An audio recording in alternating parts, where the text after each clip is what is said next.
Welcome, Internet, to the PixelPlay Podcast, your weekly gaming podcast with real gamers just like you. I am one of your co-hosts, Kaylan, aka Catastrophe, joined as always by my co-hosts, Adam at CS Radical and Chris at Gin and Chris. We got a lot to talk about this week, guys, and if you like what we do, you like watching independent gaming podcasts, you can find us wherever you get your podcasts by searching for PixelPlay Podcast, all one word. This week we're going to be talking about WB closing, we're going to be talking about Fable, we're going to be talking about a couple questions that came in from the audience that we thought were pretty interesting. But first, guys, I want to know, how are you guys doing? What have you guys been playing? Chris, I'll let you go first this time. You are going to love me, Kaylan. What are you playing? Well, first, so what I've been playing, and I'm not gonna go into it. No, I don't mean to sidetrack. Why would I? This is how I was gonna do it. This is how I was gonna do it. I was gonna start. It's because he's gonna talk about Star Wars. Let's not kid ourselves. Hell yeah, I am. That's exactly what it is. All right, let's go. Okay. All right. So Star Wars Outlaws. I know we talked about topics, guys. They're all thrown out the window. We're just talking. It's just done. Great. I'm just gonna sit back and just chill for the next 60 minutes. Easiest episode I'll have to ever do. I freaking love that game. Right? Like, this might be a hot take. I may like it more than the Jedi games that just came out. I definitely like it better than Jedi Survivor, which I think is a fantastic game. I am not saying Fallen Order or Survivor are bad games. Mm-hmm. This one pulled me in more. And that is it. It 100% feels like I'm in the original trilogy walking around. And all of a sudden I feel by taking the Jedi portion out, and it's just everybody else in the galaxy, because there's tons of smugglers. We know about the Hutts, we know about the Pikes, we know all about that kind of stuff, right? And it's really just like being in this world and kind of just, you have a blaster like everybody kind of did, the Empire's kind of everywhere, but also other people are all trying to just survive in the galaxy, and they might kill you, maybe they're weak, maybe they need help, or whatever it may be. You're actually just like living in that world instead of being a Jedi. You're this powerful one, but you're in hiding and everybody's out to get you and blah, blah, blah. You're running around in this world like you're kind of just nobody. You're just like a person. There are people who know you, but when you run through the streets, you actually feel like you belong there, or like you're actually visiting. And it took a bit for like the first couple hours. I was just getting into the game, trying to, kind of get a feel for it, because I was like, all right, what's this going to be like? I did notice the odd thing. Like, I actually felt the graphics during gameplay looked better than cutscenes, which is weird because normally it's the other way, right? Like, all the money's put into the cutscenes. I feel like here they actually put more effort into the gameplay, which is where you spend the majority of the game anyways, right? Getting a speeder, being able to customize it, getting a ship that actually, unlike Starfield, you fly out into space and do your battles, and it all feels very seamless. The interactions, the design of the worlds, it feels like Star Wars. It feels like Star Wars, because I have felt like a lot of other stuff. I don't know if it was just like the artists or whatever, the devs or whoever it was, kind of doing what Disney and others have done. Even George Lucas did a little bit in the prequel trilogy, like kind of like, all right, let's try some new ideas. What kind of new stuff can we find in this galaxy? And it's like, here's a world that's kind of like Blade Runner. It's still sci-fi, but it's a little, there's neon lights everywhere and all this other stuff. Where here, I actually felt like they were like, all right, if we were to just go into the original trilogy, we're not Luke. We're just, smuggler girl who just happens to not be Han Solo, but lives that kind of lifestyle. Kind of Han Solo. She is absolutely Han Solo, just never got pulled into all his crap.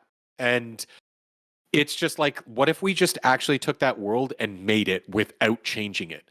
And I was blown away by like how much I was into this. And it had nothing to really do with the gameplay. Gameplay's fine. I actually thought the stealth stuff, which I was worried about, turned out to be a lot of fun.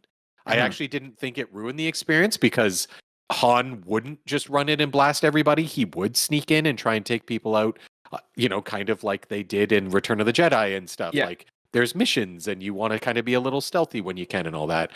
I felt the gameplay really, really worked. And Ubisoft did, I hate to say it, a really good job with their formula here. It's one of the best like Ubisoft games that they've made.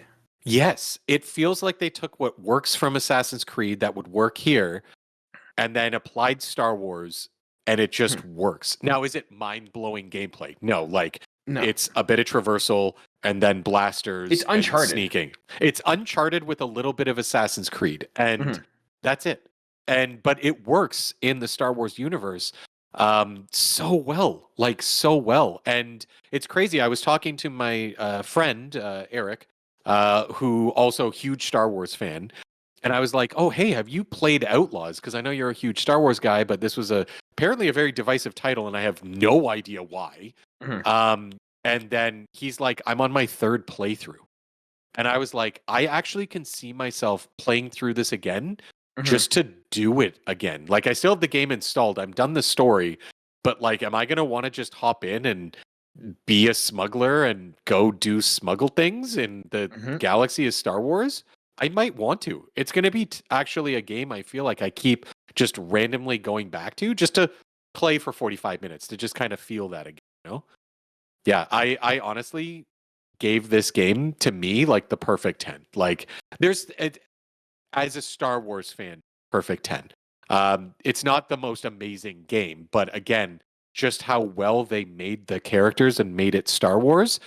It's possibly the best thing that I know of from Star Wars in like tens of years. Like it's crazy how good this is compared to everything else, in my opinion. So, well, I think the thing that like, and this is not taken away from the Jedi games because I like the Jedi games, and I think if you put a gun to my head, I'd say I'd like Fallen Order better than Survivor. I do like Fallen Order. I do. I'm the same. But I think the thing is that the pitfall is when you do a Jedi story, you're very ham-fisted in terms of like, is ham-fisted the word? You're very tied in terms of what you can do, right? Like you can't. I mean, you can make a Sith story, but like you're limited in what you can do in terms of like a Jedi story and like the creativity. You're really pigeonholed. Whereas a smuggler, like you can make any story, and this is really just like Ocean's 11 in Star Wars. Yeah, and it's fantastic. I really enjoyed it. Like this is one of the games where I am very excited for the DLC, and I'm going to play the hell out of the DLC when it comes. Yeah, same.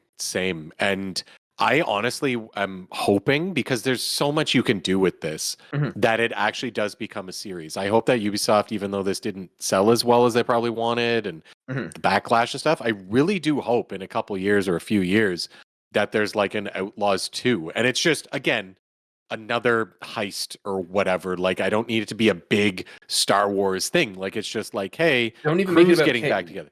Don't even make it about like K-Vest. Just make it like another like scoundrel story set in Star Wars, right? Like new scoundrel, new planets, new story, new like characters, everything.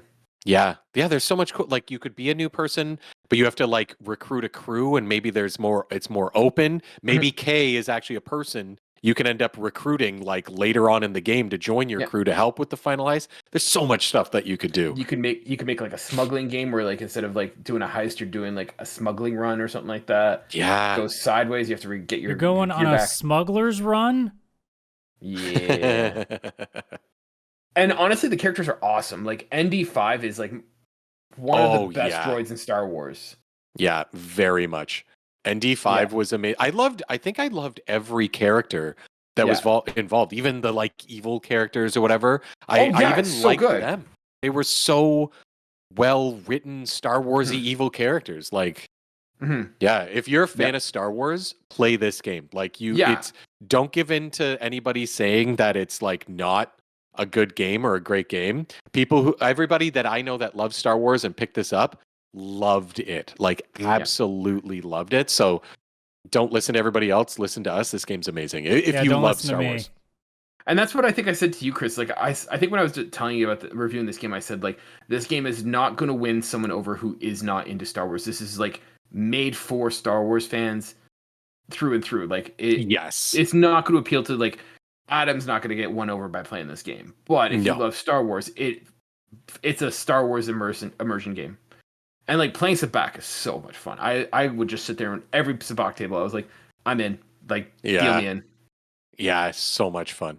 Oh yeah, I can see if you're the person that's going to friggin' theme parks to go to the Star Wars one and go have nuts there. I have a feeling like you're going to be a little bit biased and you're going to love this game no matter what they kind of put out, but at least to get an experience that's more geared to what people are looking for now instead of the same like 2 experiences, which are Jedi game or really, really bad Dice Battlefield knockoff of Star Wars. Yeah. Well, I'm glad you're enjoying it. Yeah, well, I'm all done. I finished the story, finished all of it. Oh, yeah. And even the story, like some of the twists and turns and stuff that happen without spoiling anything, like so good. So good. Not to spoil it, but like which syndicates did you like? Were you good with? What syndicates were you bad with? Like what was your allegiance in the end? So my goal was actually to try and get excellent with all of them. What a surprise, you fence sitter. Yes. Oh, no. It's because I wanted to use them all. I wanted it so that when it was like, all right, go break into the Pikes and plant a listening device, Pikes would let me walk right in. And as long as I planted the device without them noticing that I did it, it wouldn't hurt their reputation there. So I was trying to fuck them all over and just get excellent. I did get excellent on each, but the problem is like I was good with all in the end, but I got one up to excellent. I'm like, all right, let's get another one.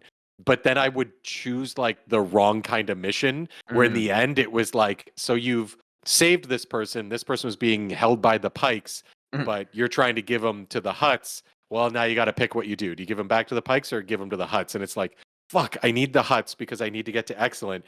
But now the Pikes are going to go down. I'm going to have to work on that. So I ended up having the Ashiga clan as excellent. And then the other 3 as good. Like the basic 3, the Pikes, oh my gosh, why am I drawing a blank now? There's the Hutts, Pikes, there's Crimson Dawn, and the Hutts. Crimson Dawn. Yeah, Crimson Dawn. So when I played it, I was in with the Crimson Dawn as my excellent. Hutts for number 2, and the Ashiga I was fine with, and then I was against the Syndicate. I hated the Syndicate. They didn't welcome me from the beginning. I was always the outsider, so they were my rivals, and I always took out the Syndicate. Nice. Oh, that's pretty cool. I didn't do the rival thing. Now I kind of want to do that. I just I was just kind of role playing with like the disrespecting me, and like the Pikes are kind of like the assholes of the Syndicate world, and it's like, you know what? No, I like everyone else seems to hate the Syndicate. I hate the Syndicate too, and like we're taking down the big guys. I like that. I do like that. Yeah. Yeah. Oh. Adam, thank you for indulging us. What have you been playing? I'm so glad you asked. Let me talk about anime bullshit for the next 30 minutes. Oh, God. Imagine he's like, Star Wars Outlaws is the greatest game I've ever played. It's not April 1st, Chris. Don't worry. Actually, you know what? Give me one second. What's the calendar like? Is April Fool's potentially on one of these days? That would be really, really funny. It probably isn't, though. That would be too good. It's literally on recording day. That's it is. funny. April 1st is on recording day. Well, I'll have to remember that, and I probably won't. So, you guys are lucky with that.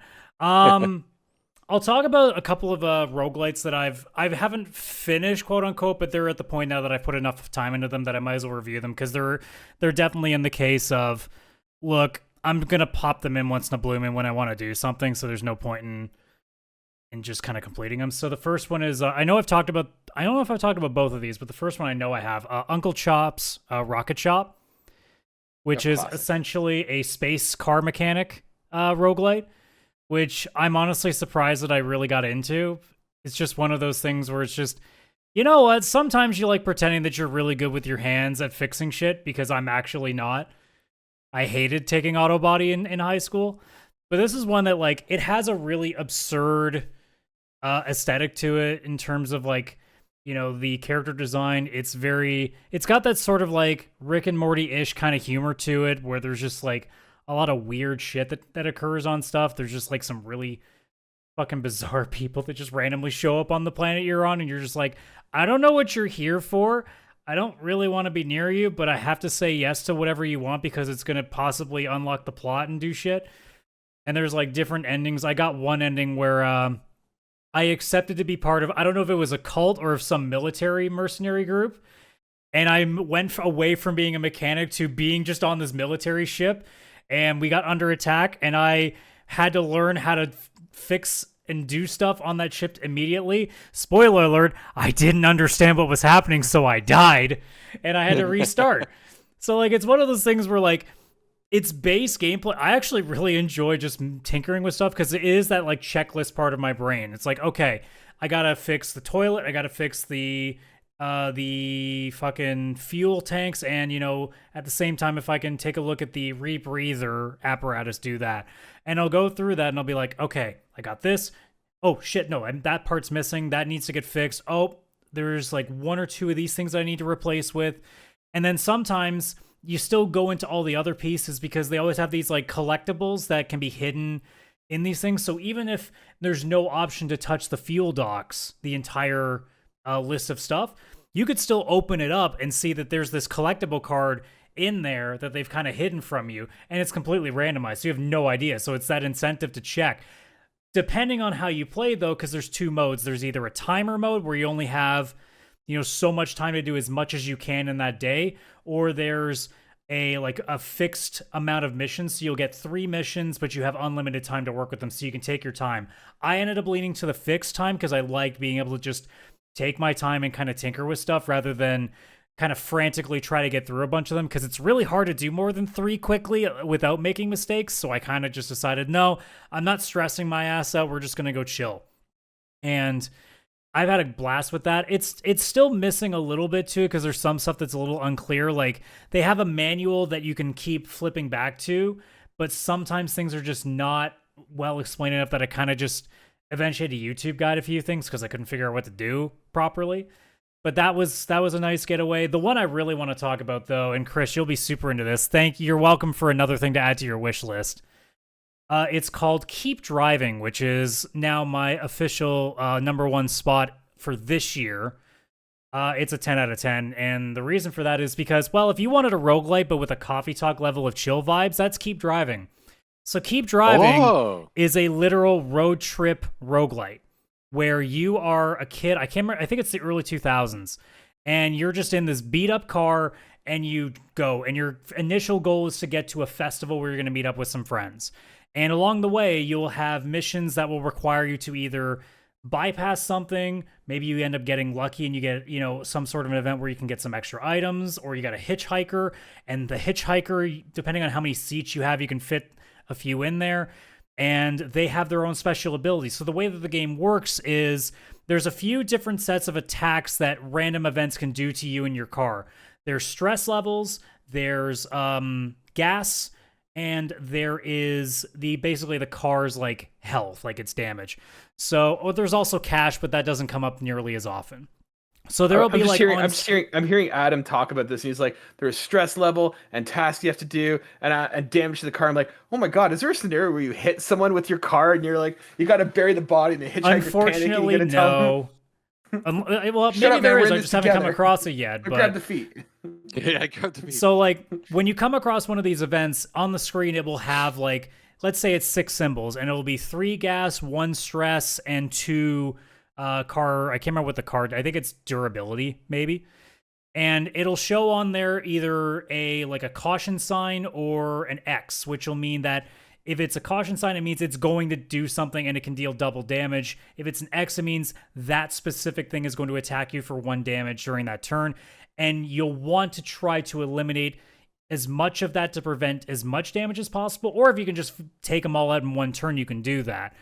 And one of 2 things will clear that mission. You either clear all of the symbols off of the driver's dashboard, or you can hit the gas pedal to skip it, but that means any symbols left on the gauge will do its damage at the end of that turn. So if you want to say, you know what, screw it, I can handle losing 1 more energy level and 1 more bit of gas, fuck it, and just hit the gas and you skip the rest of it, so you don't have to either waste an item, because there are items like chewing gum or duct tape that can eliminate certain of these symbols without using an ability, because the abilities are fixed. You only have so many you can use, so you can't just get by on your abilities and be done with it. You have to have some other method. So that's where things like food and stuff come in handy. There's also other items you can pick up along the way, like a crowbar, for example, is one that I found very, very useful, where you can just come across a briefcase on the side of the road. I don't know why you're opening that, but it's a game. Don't worry about it. But or another like a vehicle that's just abandoned on the side of the road. And instead of having to deal with those symbols to fight through it, the crowbar just automatically gets used, and it just clears the mission for you. So it's like a free win. So you'll do a bunch of those missions along the pathway to your next destination, and then you'll hit, a place like a gas station, a grocery store, so you can restock on items. There will be an upgrade garage where you can either fix parts of your car or you can buy upgrades along the way that you can add to it. Things like a roof rack or, expanding space otherwise, or maybe, tires that do better on certain driving conditions. So there's a lot of different things in that you can do for it. But what honestly chills me out is that the soundtrack they use in this game is incredible. It is very 2000s garage, indie rock. It really is like road trip music. It's just super chill across the board. There are some things that go a little bit harder, a little more hip hop sort of deal, but I've stuck to this, very indie vibe that they have with it. And it's just, it really just, it's a good mellowing experience. Obviously with roguelikes, generally they can be more stressful. This is not. I mean, there are times where you're like, shit, that's a lot of crap that I got to clear. But the music, you're just vibing. So it's just chilling. And the best part is the hitchhikers, not only for their abilities, but if you get more than one, they start having conversations with each other. And because they're randomized, you don't really know what you're getting with these people. So you always get these weird nuggets of information out of them that you just never really expected to hear. I had one guy who was this guy into a business suit, or not a business suit, he's half business suit. He lost his jacket somewhere. And I picked him up, and all he wanted was just he wanted to get away. You can clearly tell, he just was sick of his job. He was sick of dealing with his family, and he just wanted to go. And then halfway on the journey, he's like, you know what? I need to go home to my family. I can't keep doing this to them. I got to go back. So the nearest town, you drop him off, and he's on your way. And all I had left was this runaway bride. And they do have conditions that can also make them leave. And I found that out with the runaway bride. As soon as I fail a mission and I quote unquote lose and get respawned, she leaves. She just vanishes. So, but at one point, after a few days later, I go and see there's a hitchhiker on the side of the road, and it's the same fucking guy in the business suit who I dropped off to go see his family again. So it's stuff like that. It has its own little charm, and I've finished only once at this point, and that was going to the festival and having a good time. But there are different endings you can get. Apparently going to jail is an ending because you can go into alleyways to collect items, which includes cocaine and weed. So yeah, you can get arrested. There's also one that I didn't go for that was I inherited a bunch of money from my grandma, and I could go buy this house out in the countryside. So I could have just gone back there, but I didn't want to. I wanted to go see my concerts, man. But this is an easy 10. I'm going to go back to this whenever I finish what I'm currently playing. But this is my favorite roguelite of all time. And that's saying something when there's things like Balatro out there, when there's things like FTL, if you remember that, Chris, Faster Than Light. Oh, yeah. There's some great ones out there, and this is the best one because of the fact that I'm never stressed playing that game. It's the best roguelite ever because it's the one time I'm ever not stressed playing one. It actually looks really cool. It does. I love how it's the no stress game, but you're gonna maybe have two hitchhikers in the back, and the conversation is hey, you want to kill this guy? It's just. So what are you gonna do the body when we're done? Well, I planted some meth underneath his car seat, so he's going to jail. And also, I like, because you guys probably noticed it too, it has a Resident Evil style inventory system, so there's only so much space in the trunk. And you can actually collapse seats if you have extra seats in your car to unlock more inventory space. So you have a little bit of strategy to it. I never had to worry about space that much, but that was just because the playthrough I had, because I got the crowbar early, there were some items where it's just okay, I can handle a lot of things really well here. By the time I got to the end of the game, I'm just fuck it. We're just going to keep punching that gas pedal because I want to make it to the festival. I don't care anymore. If my car takes a little bit of damage, it's a beat up fucking four-door sedan from the 80s. Who cares if that thing doesn't make it? But it's a great game. And honestly, I'm seeing a lot of hidden gem articles written about this game, so I hope that gets it some decent money because they did a fantastic job with that concept. Well, now you're helping the cause too. Yeah. And the last thing, and because I had to talk about my anime bullshit, I'm maybe halfway through Trails Through Daybreak 2. I am completely correct in what I said when the reviews for it initially said it was not very good and it was very divisive in the community because apparently there's a lot of filler in this game. Well, joke's on you. I fucking love anime filler, and I love this game so far. Now, don't get me wrong. There's a few things I'm upset about, but it's the usual Trail stuff where it's hey, you remember how like this character did a thing like 7 games ago, and I go, kind of. Well, we're bringing this back, and we're also making this person loop into that story, and also this person's their brother, and like it's almost like a fucking like Days of Our Lives soap opera with some of the twists and turns they pull. And I'm just like, you could just say the villain's an asshole and just wants to just destroy the world. Like, what happened to that? Like, you can use that once, right? No, not Trails. Come on. But apart from that, it's the usual filler. I just finished the beach episode part of that too, because of course it's an anime game and it has to do that. But yeah, like if you're already a Trails gamer, you're gonna like it. Like I said, people are being divisive over it, but like people were divisive over Cold Steel 3, and that's like my favorite one. So I don't care. You're shaking your head, Kaylan. We got one viewer at least in our chat that's super loving this conversation right now, so don't worry about it. This is the not Kaylanest game ever. Good. I had to listen to you talk about Outlaws for 10 minutes. Suck it. You can listen to us. And I'll talk about it more when I finish it, but I'm about halfway through, so I'm like nowhere near the end. I'm like 30 hours in. All right, Kaylan, what JRPG have you been playing? Also, it's my birthday. You have to listen to it. It's Adam's birthday today, Happy everybody. birthday, Adam. I mean, technically it's my birthday tomorrow as we're recording this, but it's being released on my birthday. So Don't shatter the illusion for them. Don't. We're literally I've live peeled that every time curtain somebody back like listens. 7 different times. There's no point. Today is Adam's birthday, regardless of what day you're listening to this podcast. Today is his birthday, and what he wants you to do is like and subscribe to the video. Good, because we need would that be serial great. episode pronto. Yeah. So close. I am still with Dragon Age. I thought about it, and I'm like, I'm not that far off from playing it. So I finished the first act, which apparently that's where I'm at, but apparently it picks up from here. It's not so bad. Right now what I'm doing is I'm going through and I'm doing all my companion missions, so that like there's a very strong like hint, nudge, nudge, do your companion missions. And I'm like, okay. So now I'm doing the companion missions. They're all pretty good for the most part. There's a couple that I'm not like super thrilled with and that are kind of boring. But overall, it's good. I like it. They're going by pretty fast. I'm playing on the Portal. Love that device. Oh yeah. So yeah, not too much to report there. Just continuing with Dragon Age. Not getting much better, but like enough that I'm going to finish this. So whatever. The other thing I jumped into is I jumped into the new Astrobot DLC levels. Oh. Did you play? Have you played these, Chris? Yeah, I tried once when I got my PS Portal. That was like the first thing I loaded up. Yeah. And then I was like, I forgot how bad I am at these tough levels. I have to practice. And that's my thing. I don't know if I like this, and I don't know if I like the direction that like Asobi's going with these DLC games. I am super appreciative that they are making more DLC. I'm super appreciative that it's free. I understand all that, but I think like Astrobot was not designed as a speedrunning game. Astrobot was not designed as a super hard, like super Meat Boy thing.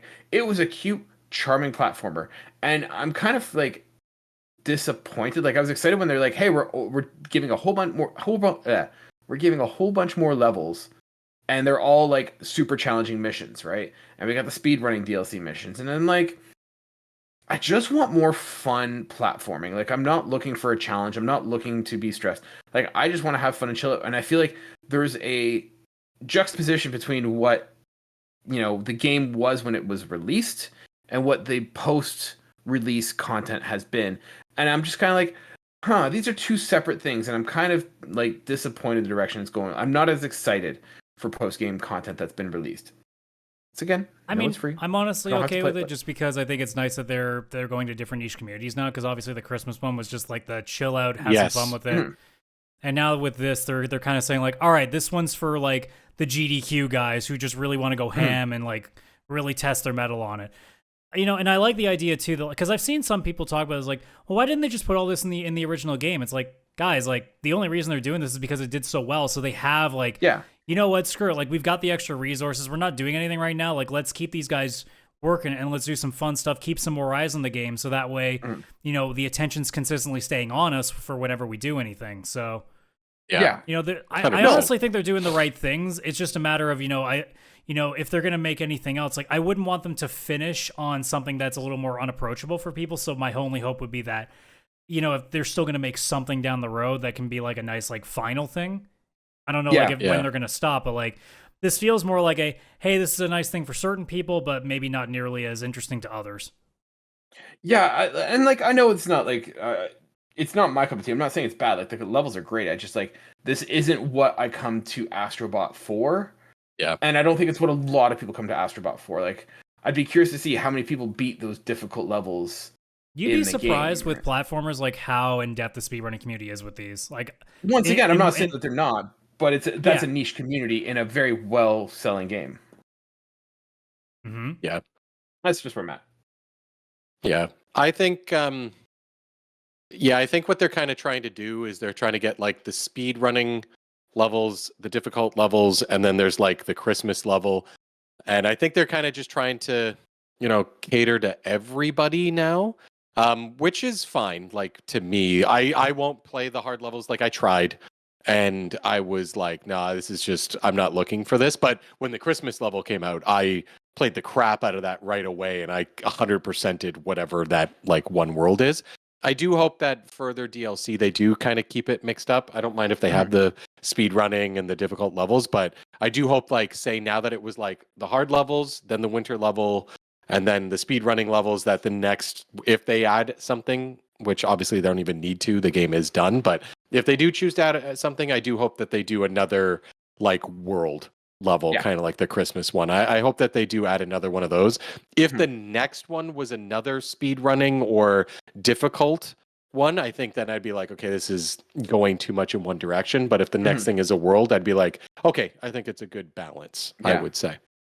Well, I hope it's more than just a world. I hope it's like a full, like another sort of like like smaller a galaxy or like whatever. Another galaxy of like 4 or 5 levels. Like I don't want it to be because like we're getting I think 5 challenging levels, and I think there was like what 4 or 5 speedrun levels. Yeah, I think so. So like just like I want a little bit more balance, and that's just my opinion. Yeah. Yeah, I think it's the thing. Like it really depends on what they want to do, because I don't know if they go for like the full galaxy and then not charge anything for it. I mean, I honestly think it'd be great if they did that. I think that would be the point that we would start being like, they might charge a little bit for that at that point. If they did a big full galaxy or two, I would pay for it. I'm telling you right now. Like if they made it the same, if it was like $5, I wouldn't complain. Yeah, if it's the same quality as like the initial levels that came with the game, like those ones leading up to a boss, and then the like special PlayStation level at the end and all that, I would pay money for that. I'd pay like $5 a galaxy like the or whatever level. Yeah, like I'd be all over that. I'd pay $5 or probably $7 Canadian or whatever it would have to be. But either way, I know I would grab that, because the game to me is so perfect that I'd not just want to support it. I'd actually just love more levels. Yeah, it's a good game though. I'm enjoying it. It's a good game and a fantastic studio. But turn the page. Let's talk about a studio that's not doing well, not releasing games. I don't know if you guys saw, but like, did you guys get a chance to see the news about like WB and what they're doing with the studios? Yeah, I think like 3 separate studios. Yeah. So like, I think they're shutting down Monolith. They're shutting down San Diego Games and Player First Games. Which, like, to be honest, like, I don't know if I like aside from Monolith, I don't know if I recognize San Diego and Player First Games. Yeah, I'm that really was me upset too. Because the idea of never getting a Fear game now is pissing me off. We weren't getting a Fear game to begin with, Adam. Yeah, well, you're not getting a Splinter Cell either, so you be quiet. You be quiet. You be. It's like Ubisoft. Nice. No, you're gonna get one, but it's gonna be mobile. That's, you know what? It's gonna be even worse. I hope you don't get a game. I hope you get a mobile only game, just to really turn the knife. You don't have to be mean. Yeah, this is wow. So, like, I guess my question, like, I mean, yeah, we all like studio closures suck and everything, but like, I gotta be honest, I'm not surprised. Like, this isn't like a surprise to me, and like, I'm obviously not cheering for this. I'm not expecting this, but like, these aren't studios that have like dropped huge hits. Like, the biggest one is Monolith, and the last game they did was the Lord of the Rings Shadow of War. It didn't do amazing. It kind of came out botched with like a lot of microtransactions, and I know Shadow of Mordor was a little bit better, but that was like 11 years ago. Yeah, that actually was a really good, but yeah, it was a long time ago. Yeah. I just imagine it must be it must be like so frustrating, or like the people who like made the Suicide Squad games and stuff, and they're just like, wait, we're still here? Like really? Like they just dodged a bullet. For now. Yeah. For now. Yeah. Yeah. I don't know. Like I look at WB games and like it's a weird thing because like I think of WB and like the games that they make versus the games that they publish, right? Because they publish The Witcher here in North America, I think, or at least Canada. Yeah, so like, there's a part of it in some way. Yeah. So, but like, I can't remember the last time I played a WB game that was like amazing. Yeah, because they've got the Harry Potter license, but I don't know if it was their own division that did like Hogwarts Legacy. I mean, they passed it like they published it, but it was somebody else. Yeah. Yeah, it was Avalanche that did it. Yeah. Yeah, and then so once again, the publishing side is doing great. Yeah, they publish it. Like they work with NetherRealm for Mortal Kombat, so it's like they're fine on that front. But like you scroll down the list of stuff they've done, like anything that's got a WB license to it, like it's one thing to talk about Mortal Kombat. It's one thing to talk about Back 4 Blood because they published that and I didn't know that. But like just a quick thing. Avalanche Software, according to Wikipedia, is an American video game developer and subsidiary of Warner Bros. Games. So okay, so they are one in the same. same. They're just to clarify. Don't yell at us in the comments. But like you look at the stuff that's come out with like their branded stuff on it. What's the last good thing they've done? Because like you can make the argument it wasn't Hogwarts because that's pretty divisive. Because I mean, we're not saying good. We're not saying necessarily good. We're saying successful. Like good and successful are two separate things. Yeah, but I don't really care about successful. This is why. Yeah. Well, I'm just gonna. And this is why we get the hateful comments. This is why we don't. This is why we don't own businesses. I thought it was the lack of money. Because let's be real, intelligence does not give you the wherewithal to be able to make good decisions. You can just own stuff and just say I know what I'm talking about, as most business executives do when they try to make video games instead of realizing that the game industry isn't a white collar business. Yeah, it's not a like. I know none of them are ever going to see this, but like, can we just put it out there to every CEO that runs like a major publisher in the games industry right now? It's not a fucking stock, guys. Kind of is. There's a bit of it. It kind of is. Obviously. It's a business. But the product still has to be the clientele isn't the white collar. No, but they can't run it like it's a fucking stock. It's literal. It shouldn't be their number one priority. You got to make the good product that people want, and then the stock comes after. And it does seem that they do put stock before the quality of the product or the product itself, for sure. Like these days, not all publishers. Look, quite frankly, I'm at the point now that if your company goes public, I suddenly don't think you're in a good case to make good games anymore, because that seems to be where we're at now. It can be what does ruin it, yes, for sure. And when it comes to WB, also, like, I'm sad about Monolith because I do love those, Shadow of War and Shadow of Mordor games, but also, like, it's been a long time since there's been anything else from them that I can think of. Like it literally was Fear, Condemned, and then like I don't even remember either of these, but Gotham City Imposters and Guardians of Middle-earth, and then we have the Shadow of Mordor and Shadow of War games. They were supposed to be working on Wonder Woman, which we all thought, that's not gonna work, probably. And it does suck, because now like, we'll never know. Yeah. Monolith, like, the Shadow of, Lord of the Rings games, they were really, really cool. They even trademarked that Nemesis system that, like, was a really, really cool idea. And like they made like great games, but I feel like they also just weren't given anything else to work on except maybe Wonder Woman. But you think of like 3 licenses that they were incredible with in the 2000s, and that being Condemned, Fear, and No One Lives Forever. All of which in their own different genres were fantastic. Yeah. And they just like didn't give them, I guess, the opportunity, maybe? I don't know. Like, I don't know. Because I don't know. Work in the check industry. The wiki. When did they get acquired? in 2004. So that honestly makes a lot of sense because once you hit 2005, you have Fear and The First Condemned. Okay, perfect. So they were both like marginally successful games, so they started making those. And then as soon as we get into the next decade, it dies. It's all WB properties from here on out.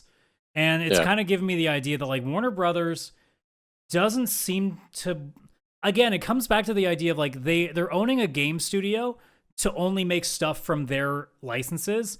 Except here's the thing, not a lot of their licenses really work for that. And honestly, it's getting to a point, like especially like as a business executive, you need to start reading signs. I think people are kind of getting sick and tired of all these licensed games because we want to see new ideas. And that's kind of where like the indie conversation's been coming in, where like people are starting to gravitate more to stuff that's different from it. Like Balatro almost won Game of the Year in last year. And it's literally just like a very simplified game when you really think about it. Why was it so good? Because it's different from everything else. It's not another shooter. It's not another roguelite. It's not another, well, I guess, sorry, Balatro is a roguelite. But it's not like another, like, Darkest Dungeon roguelite where it's really hard. It's not another Soulsborne. Like, they're not just recycling the same ideas. Or, of course, it's not another live service game. Whereas the indie industry right now is just popping off with all of this fresh new stuff. And we're sitting here with Sony and Microsoft looking at stuff like, I'm excited for ideas like South of Midnight, but it still seems like they're just recycling another genre and just putting a new fresh coat of paint onto it. Whereas the indie scene is throwing like stuff I've never seen before, like that like friggin' Keep Driving game where just, I have no idea that this stuff would ever work, and it does. Because they're willing to take the chances, whereas so much of the industry now in AAA is all safe bets because they can't afford to lose anything because they're publicly shared. Yeah, they can't afford it. Playing contrarian here, I don't know if it's necessarily a problem of like IPs and not fresh ideas, because like if you look at like the most successful stuff that they have, like Harry Potter, for whatever reason, you can say what it wants. Like Hogwarts Legacy was incredibly successful, right? You know, like the Batman games that they had were really successful, with the exception of like Suicide Squad and stuff like that. Yeah, but, like, but we can also make the series, case, at least in Batman, it's the one license that WB does that always works. Agreed. So, but like, I mean, you've got like Mortal Kombat and stuff, and like the Lego games and stuff. I think like the issue is just I'm looking at what they've built, and like they're chasing trends, right? And that's to me what I see here. Like, you know, they've got like live service games. They've got, you know, like they had WB Multiverse. They had Harry Potter Quidditch Champions, which like doesn't look super impressive. Suicide Squad, Kill the Justice League. Like, I don't know. I just look at these games and it's like a lot of them are misses, and it's because they're chasing trends. Like you have the Lego series games. Like, how is that a miss? Like, it's an easy formula. You've always got new players coming. Like, my son right now is obsessed with Lego games, and like make more of them. And there's different series and like revisit series, right? Like, I don't know. I look at it and it's just, this doesn't look. I don't want to be callous. Like, I am once again sad for everyone that lost it, but this is not I'm not looking at anything here and being like, wow, you know, I'm surprised. Like, I sound very doom and gloom, and I don't, but it's just, this isn't like a studio where they're popping out hit after hit after hit, right? This is one where it's like they are making good games and they're making like interesting stuff, but it's an odd, like a gem in the rough. Or not a gem in the rough, but it's just like a needle in the haystack. That's not even the right thing.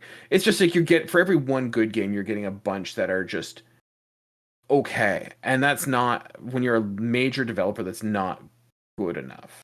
Yeah. Right.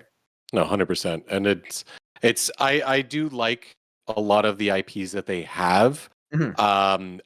I do think that they are chasing trends, and they do take stuff and kind of like beat it like a dead horse, in the sense like the Batman games were great and it seemed like they had their trilogy that went, but instead of letting it finish or trying something new, they kind of just were like, all right, now that that's done, let's live service it because that's what everybody wants. Let's put in Gotham Knights, which also didn't do very well. And then also Gotham Knights, where it's like they didn't put the effort into Gotham Knights that they put into with the other Batmans. Like, I have gone back and played some of the other Batmans. I'd never beaten Origins and stuff before.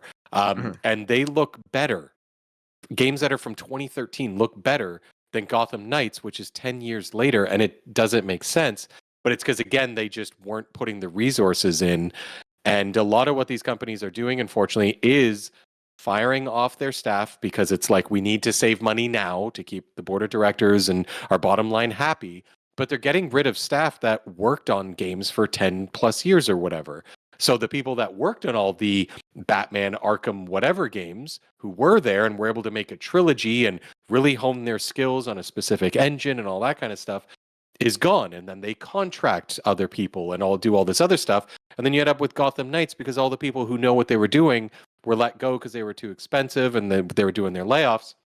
And it's cheaper to do contracts with people that have to actually like learn the engine coming into it to actually try and build a game that's such a successful franchise. It's like the fifth one or whatever it is. There's so much hype around it because people have grown to expect the first four, but the people who made the first four aren't even there anymore.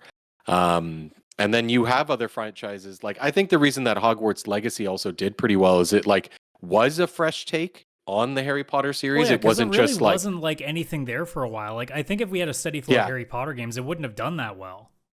No, like if it would, like when I look back at the Harry Potter games on PS1 and PS2, it seemed like there was one every 6 months, and they were just like cash grabs of games where it's like, yeah, okay, Chamber of Secrets, collect all 400 items, you win. Yeah, like the closest we got to like a good one was like the Quidditch game that they actually like put out as a solo standalone, and that's not really saying much because it wasn't great either.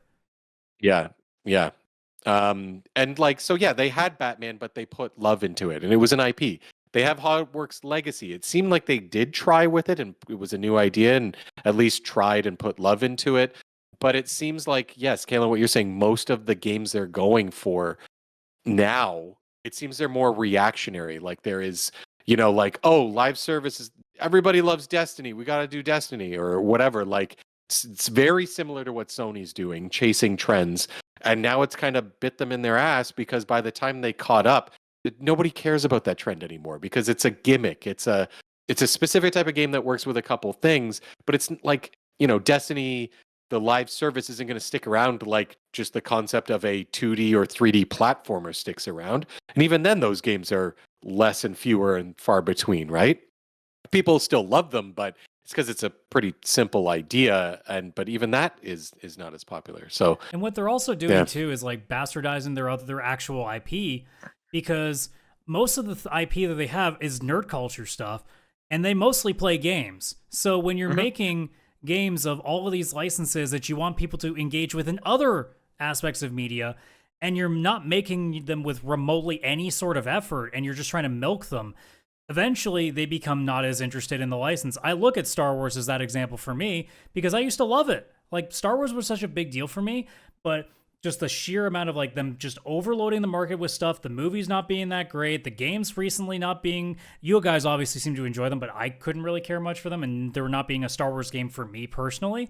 Like, I have no interest in that license anymore because they've essentially killed that for me by taking everything that I loved away from it. Whereas there are other licenses that have made its way back in. With WB, like, I've talked to you a lot about this, Chris, because we always go and see the Marvel movies. I don't give a shit about the Superman movie anymore because WB has taken like everything that they had that I liked and has basically just stopped caring about it for anything other than just we want money for it. And I go, no, because I can just play the stuff that you did before that actually cared. And I can go to other companies that are taking their IP, doing similar ideas, but doing with like even the most minimal amount of effort more than you guys that are actually like showing some sort of progress with it. Yep. Yeah, why can't they put the love and effort in like they did with Superman 64 or something, Like the honest saddest thing to me is with Monolith, that team released Shadow of War in 2017. And that's the last thing they put out. They went 8 years doing essentially nothing because probably a bunch of executives sat in a boardroom, couldn't figure out what the fuck they wanted to do, and then changed their mind probably 7 times, came up with Wonder Woman. They probably scrapped that twice, knowing how a lot of these things work now. And now they fired them all because they lost too much money because, again, the people at the top don't know how to run a fucking business. But because they're the ones that can't possibly take any fault for it, it's the people underneath that have to suffer because that's how it always goes. Yeah. And it's sad they were given because nothing. it's a company that did so many great things And the last thing that we remember them for is something that's nearly already a decade old that could be on a classics like cover. Yeah. And it would be remastered twice if it was a Sony property. Yeah, True. where the heck is Shadow of War Well, we ain't getting remastered? it now. Shadow of War Part 1, which is funny because Part 1 would actually be Shadow of Mordor, but whatever. Yeah, it sucks. Fired up. Oh yeah, completely on Doesn't fire. take much. Just talk about rich people doing dumb things, and you basically get me venting for 15 minutes straight. Yeah, can confirm. Adam, you wanted to talk about Fable. You said there's something going on with Fable. I am super excited about it. So it's honestly not much. Like they already said they're delaying it to 2026, which honestly I'm not surprised by. I didn't think it was going to come out this year. I'm not expecting this game till like 2030. So yeah, I didn't know it was supposed to be this year at all. Fable's not coming on this generation of Xbox. No. They did put a very a minute long thing just showing like some pre-alpha footage, and okay. Yeah, no, I mean, obviously, like, things will change as things go around, but, like, it looks gorgeous. The combat looks what you would expect to. It's your standard, parry, dodge. It's what you would expect to. But the last thing they finish with is just you walking around, and there's a chicken on the side of the road, and you watch your character punt it. And I go, all right, I trust what you guys are doing because you fucking remember what Fable is. It's just you being an asshole in public. And that's what I want. So, the entire other 45 seconds of it, I went, yeah, that looks like a third-person action game. And then they show the chicken getting punted. And I'm like, now we're talking. That's what I want for my Fable. Yeah, I'm very excited for Fable. I just want to talk about, like, there was a moment in time where I went, okay, this looks okay, like it looks pretty, and then there's the chicken thing, and I go, and there's the humor that I remember. Okay, that's what I want to see. So the only thing I have with this and like gameplay trailer is I feel like we see new gameplay trailer from Fable every time, and it's always different. Like, but no, this time it's the actual one, Kaylan. You don't understand. Yeah, this is the actual gameplay trailer. Those other ones were fake. They were. I mean, I'm not gonna lie though. Like, I actually am slightly more hyped because of that now. Because I'm like, all right, they're showing more than just like here's another story trailer. They showed at least like, okay, here's a little bit of combat. Here's some monster designs. Here's some area designs, and also here's you kicking a chicken. Because you got to remember, Fable is kind of stupid when it wants to be. Oh yeah, I gotta be honest. I'm like a little thrown off by like the art style because it's giving me like a little too realistic of vibes for a Fable game. Because Fable always used to be very cartoony, and this like little less Fable, like a little cartoony than I usually expect with Fable. I think what they're doing with this instead is they're leaning more into like, it's another fantasy like D&D sort of world, like with the realistic sort of graphic design to it, but it's got more of a whimsical, like in terms of the personality of its game rather than the visuals. The sense that I get is that it's more going to be in its story and its characters. Yeah. Of where it's going to have its more of the Fable charm that we expect rather than its graphical design this time around. I mean, I think maybe like maybe with the monsters like some of the areas, but like it's definitely going to be more like the actual like personality of everything is going to be the main feature of what makes it different from the rest of them. Similar to like how like Yakuza is, where it's very much like a lot of games in terms of how like it looks, but it is complete fucking off the ball wacky at times. I have a feeling, and that's kind of my hope, that not to the level of Yakuza, but I hope that Fable understands that like it's supposed to be a little bit on the Saints Row level of silly. Yeah. It's got to have that silliness. Yeah, like a little tongue in cheek in it. But I think for me, it's just once again like I like the cartoon art style, and I don't want like a real like going for realistic graphics. Like it's almost supposed to be like a kid's story kind of idea. Like you're taking fairy tales and that fairy tale-esque experience, right? It's like if a children's book went R-rated, really, but yeah. Almost like if it was a Fable. If it was a Fable. I love it. I'm definitely excited for Fable just because it's been a long time since I've like played a Fable game, and I'd really like to get back to that like whimsical humor, just nonsense. But I'll approach it like as I am with all of Xbox stuff right now, like cautiously optimistic. Because Xbox giveth and Xbox taketh away with, you can get an Indiana Jones, but then you also get a Redfall. So, like, you never know what you're going to get. And I've been playing a bit of Avowed, and I'm actually really, really, really enjoying it so far. Mm-hmm. But even as I'm playing, I'm like, is this going to turn on me and, I'm not going to enjoy it or whatever? Or is it like, oh, this is the good one before the like 3 bad ones that Xbox puts out?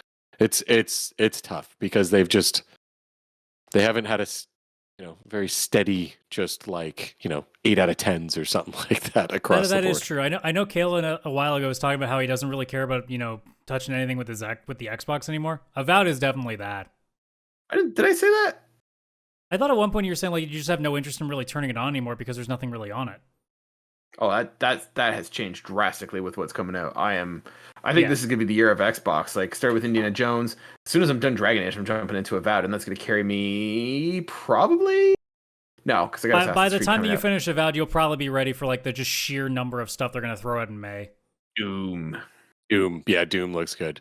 But we did have the conversation about like how like last year was just like, well, if you had Game Pass, what were you playing? Whereas starting with Avowed now, it's a coming. It's a coming. Yeah. I'm enjoying it. I may have said that. I don't know. But like right now, no. 2025 is the year of Xbox. I'm like, I think it was last year. It was last year when you were just saying we feel might like have had the conversation like early this year about how like, the need to turn on our Xboxes has not been very high for the last little while. But it's definitely picking up. We've also said continuously that what we say here is wrong. We willed this. You're welcome. Like, wait. You're right. It's not my birthday.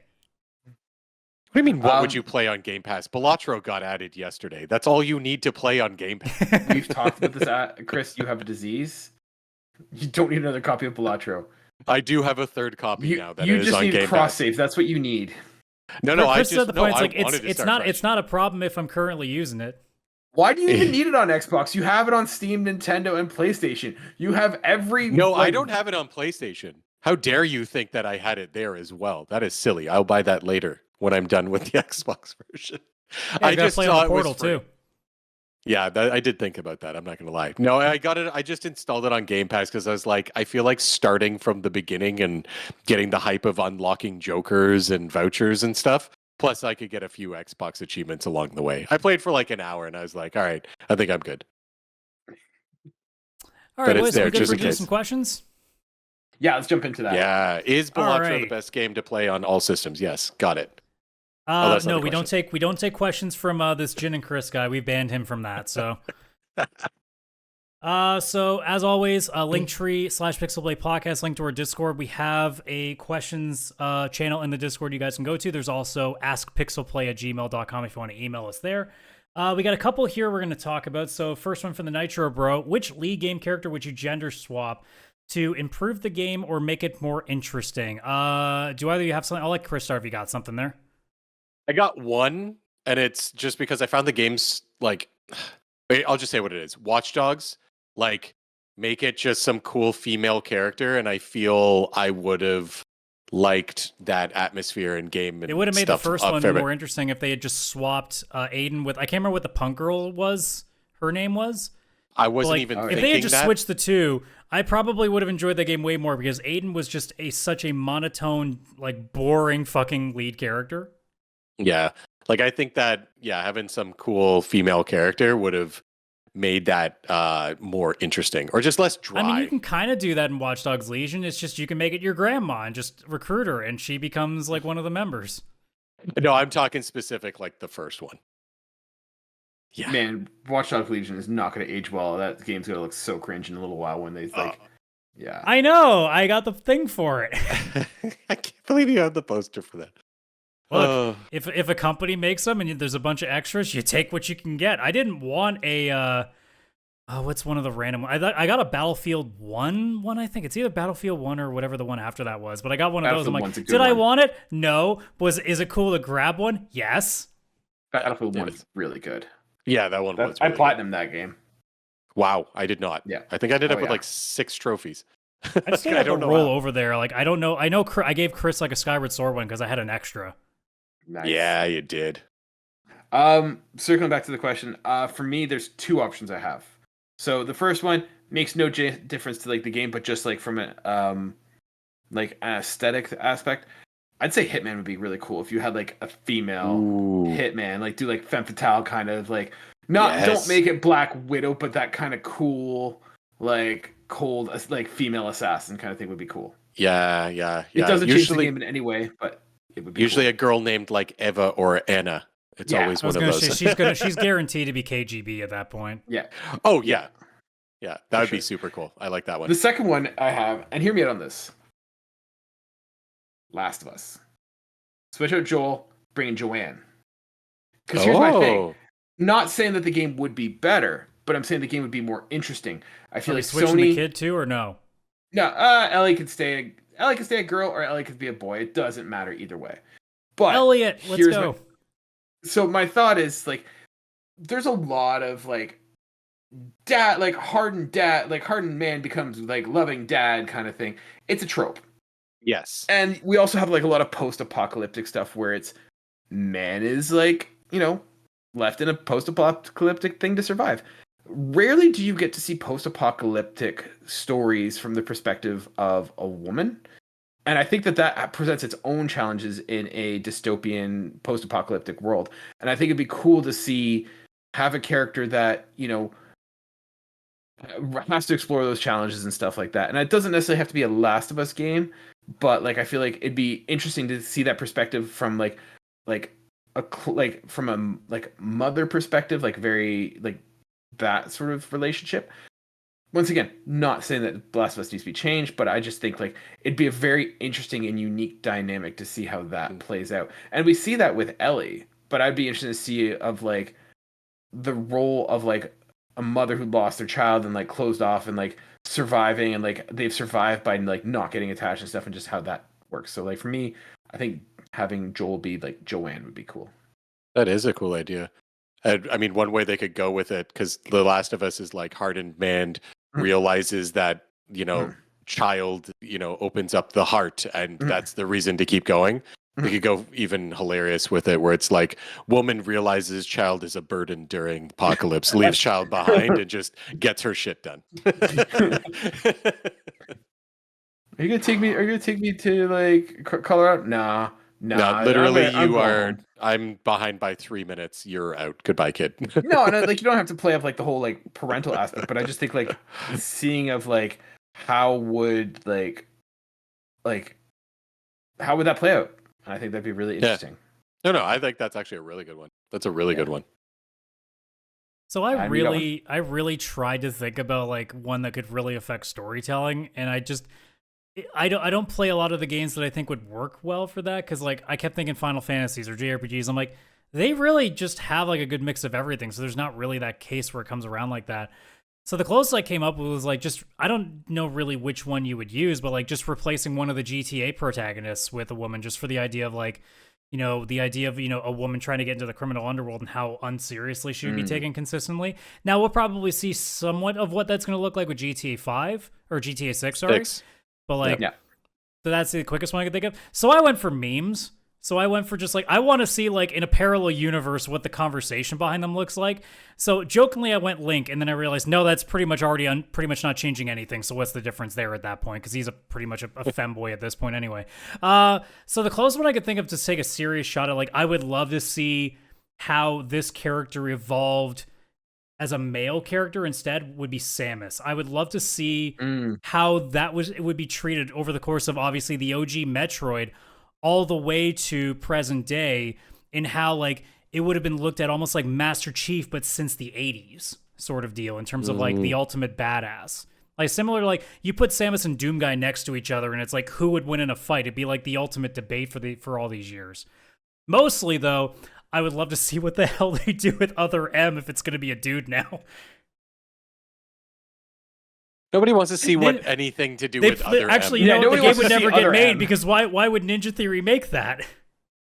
I think like the interesting thing with Samus is like, do you think Samus would have the staying power and like the like hype around it if she was like a guy? Like I feel like probably not. Like, but like if we were to assume it, it was going to carry, like it was still a Nintendo like hallmark, like what would the character be talked about in gaming circles compared to what she is? Yeah. No, like, I honestly, hear you. like I don't know. You guys think about it. I feel like great. Samus is still one of those like characters that really doesn't get talked about much. No, I think people talk about the Metroid games, but not necessarily about the actual character or anything. It's all about the exploration and the gameplay, and it's like how hard it is. Like Metroid Dread, for example. Yeah. Like I feel like Because people she aren't does, like, she oh, yeah, doesn't get the Samus. kind of talk that say like a Master Chief does, right? Yeah. Yeah. Speaking of Master Chief, that's actually the perfect one. It's not Master Chief, it's Cortana. Instead of the naked AI girl, super beefy dude in a Speedo. Like, that's it. Now, are we doing like himbo style, like where he's just like He's just doing Reacher. like a Kronk or like a David Putty from Seinfeld kind of like thing, or are we talking like the landlord from Aqua Team Hunger Force? He's like, he like pulls up, he's like, the fuck you want? Like, I like that. That's the one. And his name's just like Jeff. Like it's Can just you an upload AI. can you upload this to the computer every goddamn time? It's do this, do that. Just an Al Bundy story. What do you mean? We gotta go get the Covenant? I don't care about that. Get the hell off my lawn. So it's Macho Man Randy Savage, but as an AI in Massachusetts. No, you don't understand. That wasn't even 50% of the Macho Man. Master Chief, where are you going? What do you mean you're finishing the fight? I'm not going. I'm just going out for smokes. Fuck, like get Chief, off my Chief. case. Chief, where are you going? Oh yeah, to finish this fight. Yeah. And credits roll. Everyone's like, I don't even need this. I don't know. You can leave that. I mean, it open-ended. probably exists anyway. Like Macho Man gets modded into every game anyway, so it's like 100%. him and Thomas the Tank Engine. Yeah. Oh yeah. There you go, Chris. There's your ultimate nightmare. It's just a bunch of Thomas the Tank Engine characters, but they're the Flood. Oh God. No. That is alarming. No, thank you. Oi. That's a good question, though. That was a good question. That was And, fun to think about and then joke about in the end. And the other one, we have one from Sailor Coco that says, here's a totally not serious, but actually super important question. So gear up. What's your go-to gaming snack? Kaylan. I honestly don't really know. I'm not a snacker when it comes to playing video games. Like, I'm not a big snacker. Yeah, I don't really like have one. I would say probably like back in the day before I had kids, like Saturday morning I'd be on the couch, eating cereal and playing video games. Like I was still 8 years old, and like I did that for a long time. And I guess like I'm not a huge snacker when it comes to gaming. I don't want to get like. My hands are busy. I'm using that's the biggest thing. I don't understand why Doritos and like shit like that are like the big thing. It's like, dude, that's getting all over your hands. Like why would you do that? Yeah. Like if I had to pick something, like I'll go with mine. I would lean something towards like I'm not nearly as much of a candy guy now because I'm trying to be healthier. But like if I really had to like gun to the earth had to do something, I'd be getting like either chocolatey over covered raisins or like peanut butter M&Ms or something like that. Something that's not going to create a mess. No, you chose the wrong choice. Of course, you would have the bad choice of snack: chocolate covered raisins. Yeah, I don't Dude, want the Glossette chocolate raisins, man. No. No. Y'all are wrong. You were fine. You were fine with the M&Ms. Yeah, the M&Ms are fine. Even like chocolate, like in a world where you have chocolate covered peanuts and like peanut M&Ms, why would you choose chocolate covered raisins? Chocolate covered dead grapes. Man. Textures, man. Textures. You want texture? Oh, good. Yeah, just chewy, like wrinkly raisins. Just a bad grape. Because that's exactly what they are. Good for you. Everyone commented below the video how much do you love or hate raisins? Well, what was I going to say otherwise? Chris, fucking carrot stick? Like baby carrots and celery sticks? All I'm saying it won't make a mess. Raisins are the scrotum of the fruit world. Like, that's pretty much it. Like, and they're delicious. I mean, look, I'm pansexual. Me having... How am I supposed to follow this with my answer? That's my question. How am I supposed to follow this? I mean, you can just abstain at this point if that's what you like to do. I mean, nothing has ever been improved by raisins. Like, they ruined, like, butter tarts. They ruined, like, cookies. You take that back. Nothing has ever been improved with a raisin. It's always like, oh, cool, chocolate. Oh, no, it's a raisin. I've been duped. It is true. I've been duped by raisins. That is 100% accurate. Y'all are so fucking far off base. I'm even more upset than you guys like in Star Wars games. All right, well, I guess I'll go with my super boring answer now. Well, apparently you can't be more boring than mine, so... No, you're not boring. You're wrong. Don't get confused. So I'm actually with Kaylan that I don't snack while gaming, and it is mostly because like you make a mess with like Doritos and stuff like that. And normally I'm just gaming. So I got a bit of an answer here where it's like first, my probably more average thing that you'd probably catch me having, back when, well, like if I'm being healthy or not, I guess kind of plays into this, but either just a really good crisp beer or like a really nice whiskey on the rocks. Like that is kind of my gaming thing. And I specifically do it on the rocks. And for anybody who drinks whiskey and is going to yell at me in the comments, like, you can't put ice in there, it waters it down. I actually want that during the gaming because I don't want to be wasted. I want to enjoy the whiskey, but also still be able to beat the bad guy in Indiana Jones or whatever. So that's why I put like, I also love just that one massive ice cube. So that way I sip on the whiskey, but as I'm sipping it, the ice is slowly melting. And I just like have a glass of whiskey for like a straight hour because the ice kind of just slowly creates more whiskey. Very watered down, but you got the vibe there. That's usually what I do. I am more of that, and the whiskey would almost always be what I chose over the beer. It's more if it's just like a really hot summer night, then I would probably do the beer. If I'm going to eat though, I don't snack. I binge, and it would be like Uber Eats from Wendy's, and I'm getting, this is good, and I'm not kidding. This is the last thing I did. I did this while playing Indiana Jones. From Wendy's, it is a Dave single with fries and a Coke Zero or something. Also a spicy chicken sandwich, also a large chocolate frosty. And like I eat all of that while I'm playing my game. And it's like not a snack. It is like, all right, I'm going to have dinner while gaming and I'm going to make it massive and huge. That's kind of like my go-to with that. However, because we said Doritos, I do have one little snacking funny story.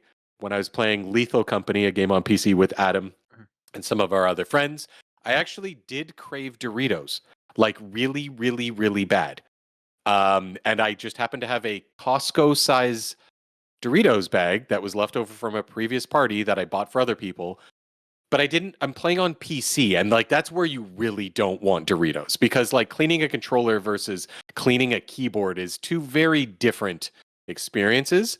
So for anybody who does want to eat those snacks, I found a life hack that I did that friends made fun of me for. I don't think, Adam, you did, but you may have. Probably you did.